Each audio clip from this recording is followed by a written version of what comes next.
Salut les amis, alors aujourd'hui je vais vous parler de la Tsavorite que nous avons là. Voilà. Alors vous voyez, il y a trois types de teintes, hein. Il y en a une qui est un petit peu vert olive, vert, et là c'est vert sombre. En fait elle paraît noire mais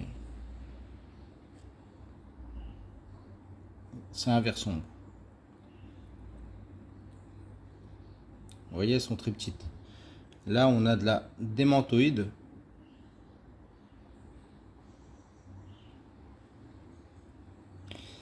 Et ici c'est de l'orthose. Alors pourquoi j'ai mis de l'orthose? Parce qu'en fait je vais vous parler d'un truc, de la couleur. La dernière fois, il y a un commentaire qui m'a dit, lui préfère la pureté à la couleur. Et moi, comme je dis dans mes vidéos, le plus important dans les pierres de couleur, c'est la couleur. Donc vous voyez, là, il y a 4 types d'orthose. Et il y a 4 teintes différentes pour une même variété. Et vous allez remarquer que celle qui est quand même la plus attrayante, c'est celle-ci. Celle qui a une couleur bien définie, bien brillante. Celle-ci, elle est un petit peu... Elle a une teinte beaucoup... comment dire, beaucoup moins saturée que celle-ci. Là, on descend encore dans la teinte. Là, on la voit très claire, mais en fait, elle a quand même la couleur là, hein. Et vous voyez elle est beaucoup plus pâle. Et ici, on est carrément sur du pâle. Mais elle reste brillante, éclatante, hein. Mais c'est pâle.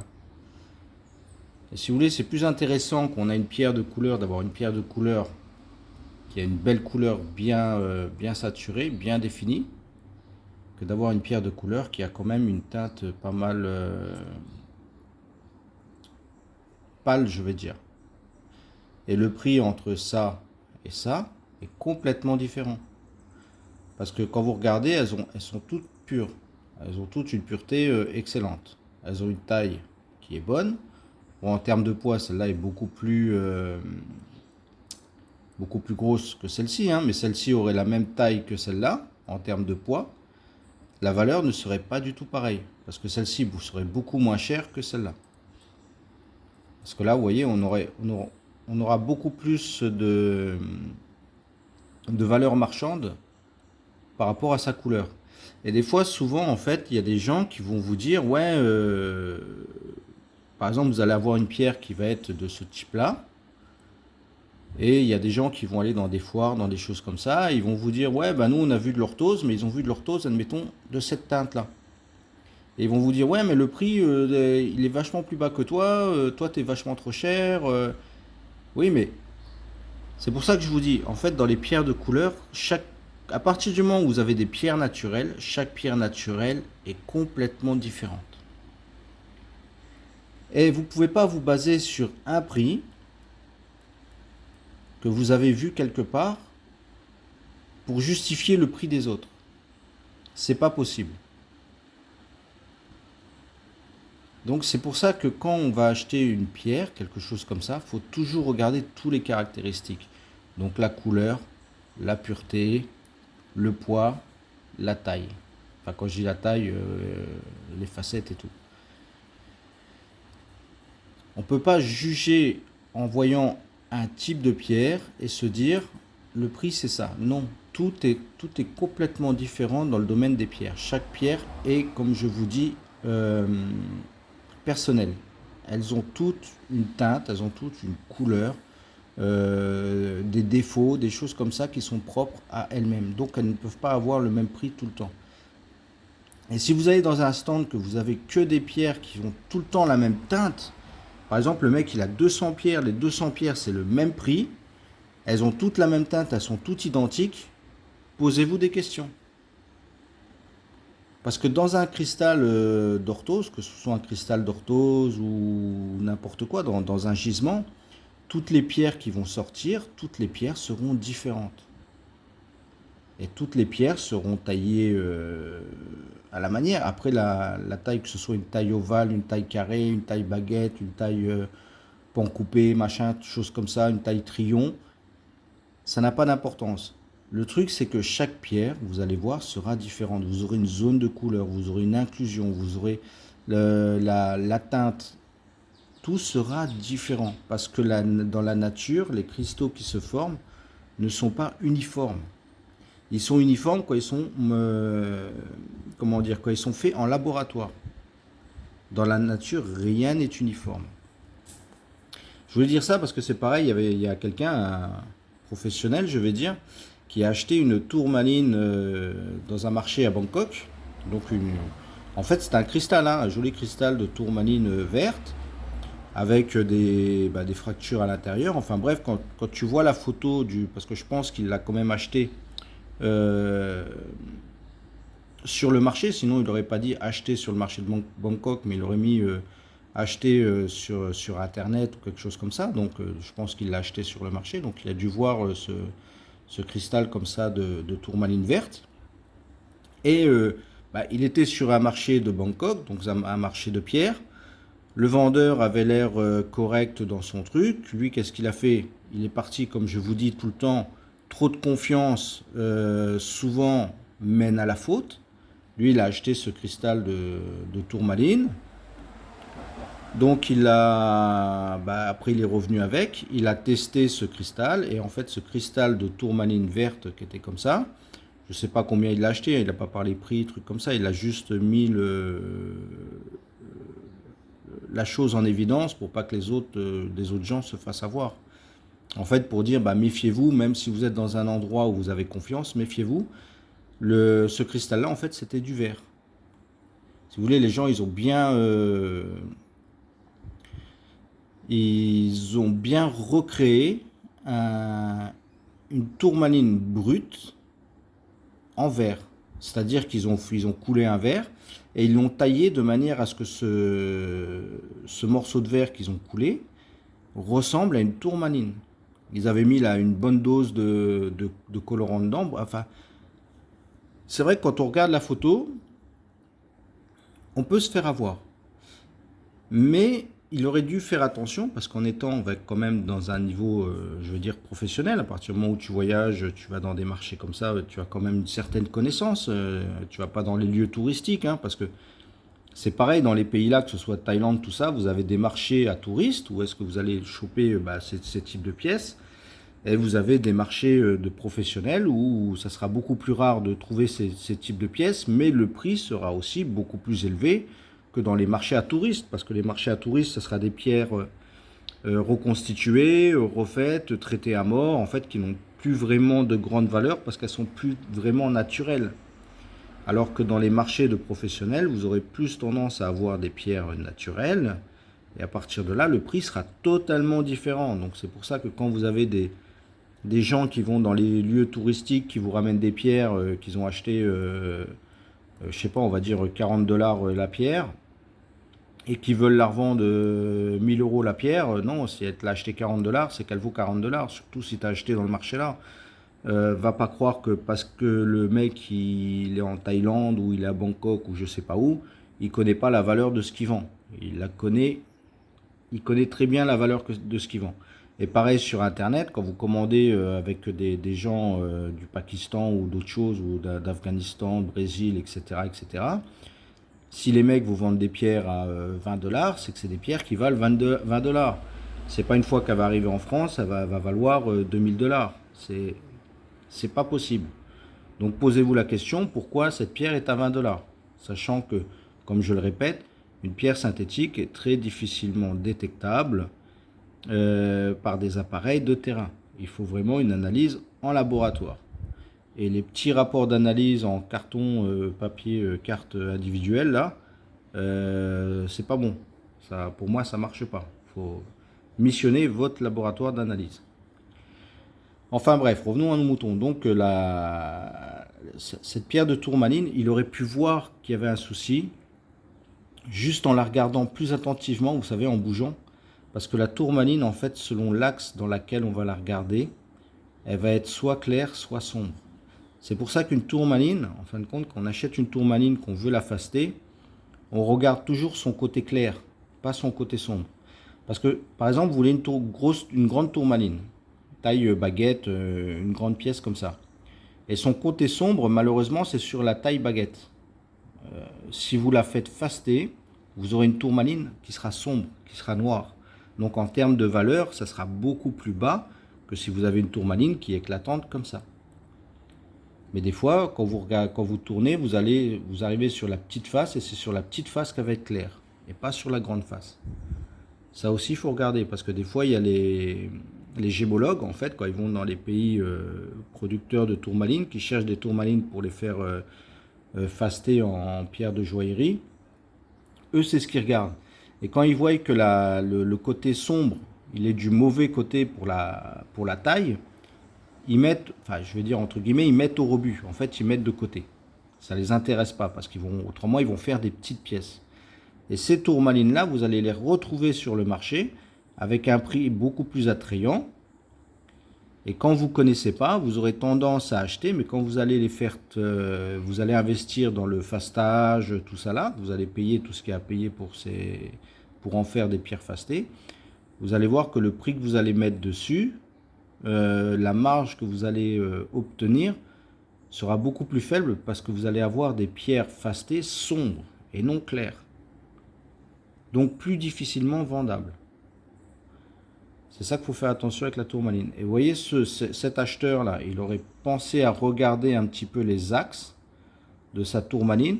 Il aurait vu qu'il y a un problème parce qu'il se serait dit, bah, c'est bizarre que cette tourmaline-là, en fait, elle est claire de partout. Il n'y a pas des axes sombres.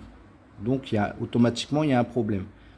Soit il y a un problème sur la dénomination de la pierre, donc ce n'est pas une tourmaline, c'est un autre cristal qui a été travaillé de manière à ressembler à une tourmaline. Soit c'est une imitation. Et bien cette personne-là est tombée sur une imitation.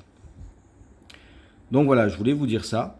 Toujours bien regarder les pierres, bien connaître les pierres, si vous voulez acheter des pierres, si vous voulez vous lancer dans les pierres. Parce qu'il y a plein de petits détails comme ça à savoir pour ne pas se faire avoir. Et donc là, je voulais aussi vous parler des couleurs, parce que souvent il y a des gens qui me disent « Ouais, mais... un coup, comme je vous avais dit sur une autre vidéo, moi j'avais eu le coup sur une améthyste où la personne me disait ouais mais l'améthyste c'est pas cher parce que je vendais une améthyste, je crois que j'étais à 8 ou 10 euros du CT, une de 70 CT.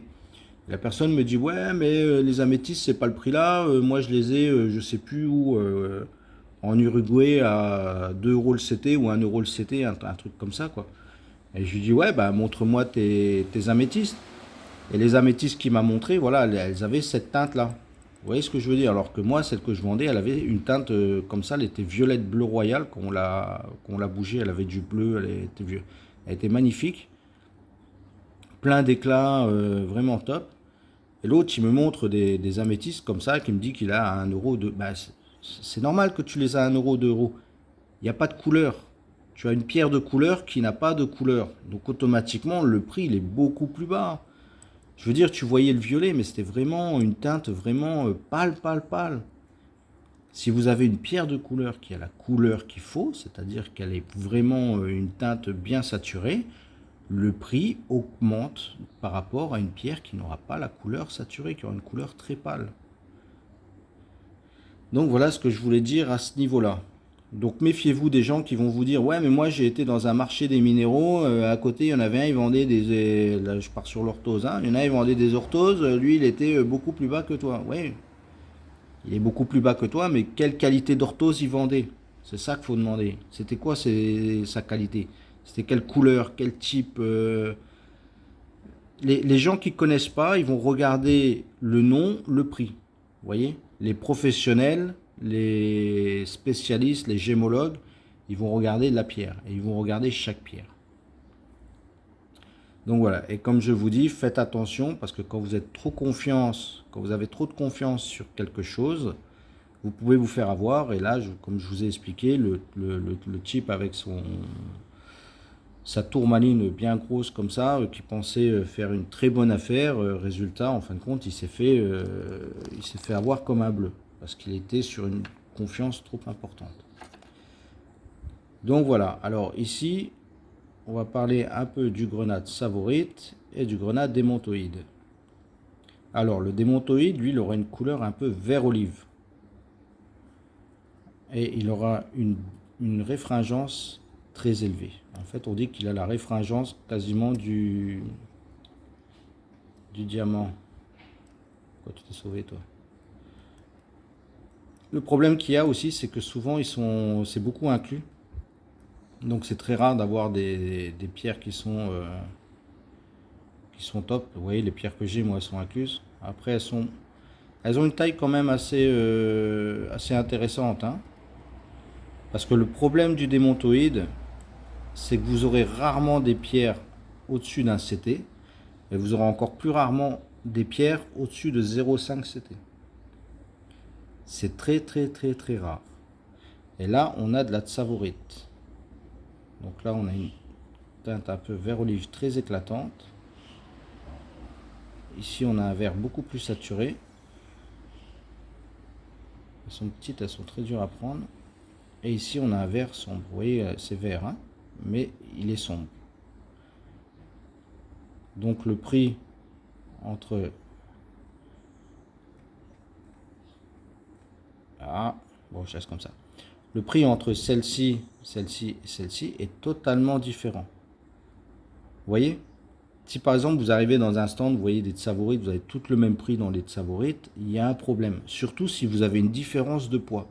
Une tsavorite de 1 CT et une tsavorite de 3 CT le prix sera différent, mais total. Et par exemple, un démontoïde, vous aurez un démontoïde de 3 CT et un démontoïde de 0,5 CT, c'est pareil. Le démontoïde de 3 CT, on sera peut-être à 4, 5, 6 000 euros du CT. Alors que la 0,5, on sera à 1500.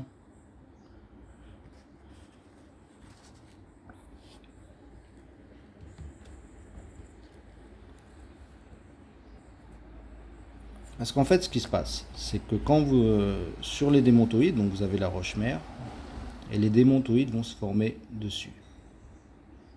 Mais le démontoïde va faire rarement des gros cristaux, ça va être toujours des petits. Et d'ailleurs, si vous avez un petit morceau comme ça de roche avec des démontoïdes dessus, la plupart du temps, les cristaux sont minuscules. Je veux dire, il faut les regarder vraiment à la loupe pour voir les cristaux. Vous allez juste avoir une teinte un peu verte dessus. Il faut vraiment regarder à la loupe pour voir la cristallisation de ces démontoïdes. Et quand vous avez des démontoïdes un peu plus importants, à partir du moment là, s'ils sont jolis, bien transparents, tout ça, ils vont être extraits de la roche pour être fastés. Mais comme je vous dis, un démontoïde, à partir du moment où il arrive à 1 CT, c'est déjà exceptionnel. Si vous avez du 2 CT, 3 CT, etc., plus vous allez monter dans le CT, plus le démontoïde va prendre de la valeur. Quand vous êtes en dessous du 1 CT, on sera entre 1500 et 3000 euros du CT. Et plus on va monter en poids, plus le prix va aussi monter. Mais quand je vous dis il monte, il ne va pas monter de 10%, un truc comme ça. La plupart du temps, il va doubler. Parce que déjà, le démontoïde est très rare. Il est très rare. C'est hyper dur d'en avoir. Et en plus, les démontoïdes supérieurs à un CT, c'est encore plus dur. Donc si vous avez chez vous un démontoïde de 4, 5, 6 CT que vous avez eu en héritage, quelque chose comme ça, première chose, rapport d'analyse. Pour être sûr que vous avez vraiment un démontoïde, et à partir de là, dites-vous qu'un démontoïde de 6 CT, on peut être facile dans les 10K du CT. Hein. Si c'est pas plus. Hein. Il y a des démontoïdes, selon leur pureté, leur éclat, tout ça, ils sont supérieurs au prix du diamant. Hein. Pour la tsavorite, c'est un peu la même chose. On sera dans un prix légèrement plus bas, parce que c'est quand même un peu plus répandu que le démontoïde. Pour la tsavorite, on sera entre 500 et 1500 du CT, pour les pierres de 1 CT. Et après, comme je vous ai montré sur mon petit plateau, le Tsavorite, lui, en fait, le démontoïde, la plupart du temps, il aura toujours la même teinte. Toujours, toujours, toujours. Vous aurez rarement des démontoïdes pâles ou sombres ou des choses comme ça. Il aura quasiment toujours la même teinte. Mais le seul défaut que lui, il aura beaucoup moins, c'est que lui, il sera beaucoup inclus. Un peu comme le rubis, l'émeraude, tout ça là. C'est des pierres qui sont beaucoup. Il y a beaucoup d'inclusion à l'intérieur. Mais par contre, si vous en avez une qui est nickel, qui est propre, sans inclusion, alors là, je vous dis franchement, le prix, il monte. Hein. Et ça monte très très vite. Mais le problème, c'est qu'avoir une pierre qui coûte excessivement cher, il faut trouver le bon acheteur. Et des fois, on peut mettre 10 ans avant de trouver le bon acheteur. Il faut la mettre en présentation. Des fois, ce que vous pouvez faire, c'est demander, par exemple, à des professionnels qui l'exposent sur leur truc et vous leur donnez un pourcentage sur le prix de vente. Ou vous la proposez à des hautes joailleries, vous allez sur leur adresse mail et vous faites les photos qu'il faut, vous photographiez le rapport, vous leur envoyez, vous dites voilà, moi j'ai ça de temps, on l'a estimé à temps, si ça vous intéresse, c'est présent. Voilà. Faut le mettre en évidence. Si vous ne mettez pas en évidence, vous ne vendrez jamais. Si vous mettez en évidence, tôt ou tard, vous allez vendre. Donc le Tsavorite, lui, par contre, il peut avoir une couleur pâle, une couleur, je vais dire, normale, et une couleur sombre. Celle qui sera recherchée, ce sera celle-là. C'est-à-dire une teinte vraiment verte, vert, allez, je vais dire vert pâturage. Les pâles, eux, seront beaucoup plus éclatants que cela. Le prix entre les deux il ne sera pas trop différent. Par exemple, pour un CT d'une couleur, je vais dire normale, entre guillemets, je sais pas, on sera peut-être à 1000 € du CT, ou 1200, ou 1500. Ça va dépendre de où on la vend, à qui on la vend. Et sur une couleur pâle, on sera peut-être 150, 200 € moins cher. On sera à 800 € du CT. Vous voyez. Par contre, une couleur sombre, là, on va être beaucoup plus bas. Là, on sera plus proche des 500. Et pareil que le Tsavorite, même chose que pour le démontoïde, en sachant que le Tsavorite, démontoïde, c'est des grenats. Donc déjà, des grenats de grosse taille, c'est rare. En démontoïde, c'est quasiment impossible. Donc, si vous avez des démontoïdes de 2, 3, 4 CT, c'est vraiment exceptionnel. La Tsavorite, là, par contre, on peut avoir des pierres aller jusqu'à 5 CT. Mais bon, ça reste exceptionnel, hein, le 5 CT. Hein. Si vous avez du 5 CT, vous arrivez facile je vais dire entre 2500 et ça peut monter jusqu'à 5000 le CT. Hein. Et plus vous allez monter, plus le prix va monter. Parce que plus vous allez monter, plus ça va être rare. Donc voilà ce que je voulais dire au niveau du grenat démontoïde et de Tsavorite. Donc ce sont les deux grenats les plus chers. Après il en reste un, le grenat bleu, que je ferai sur la prochaine vidéo. Lui il expose tout.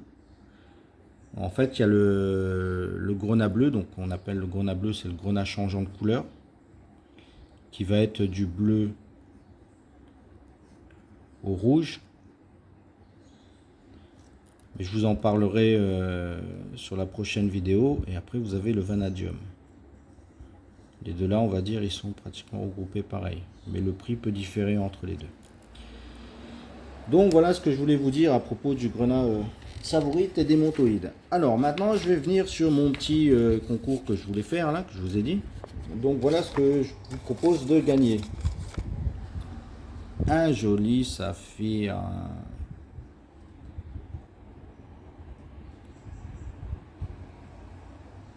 Un joli saphir noir en cabochon. Malheureusement, il n'est pas étoilé, mais vous voyez, il y a l'astérix. Quoique si on regarde d'un côté, voilà, il peut avoir des petites branches qui apparaissent. C'est pas tous les saphirs qu'on arrive à voir les étoiles. Mais vous voyez, il est...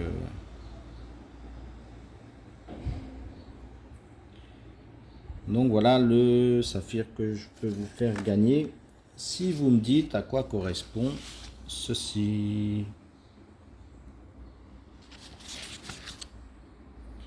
Voilà.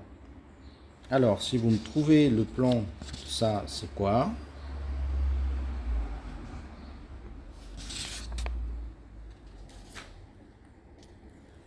Donc dans les commentaires, vous me mettez réponse à l'énigme et vous me dites bah, le plan correspond à tel événement qui s'est passé à tel moment et pour telle personne. Voilà. Donc vous me donnez le nom de la personne, l'événement et donc le nom de la personne, l'événement et quand ça s'est passé. Déjà là, je vous en dis beaucoup. Hein. Mais j'ai cherché un truc un peu difficile quand même à trouver, histoire que vous gagniez quand même bien le truc. Je voulais pas un truc facile où vous tapez sur internet des choses et puis vous trouvez tout de suite. Donc voilà. Et bah, je vous dis à la prochaine vidéo. Allez, à plus. Ciao, ciao.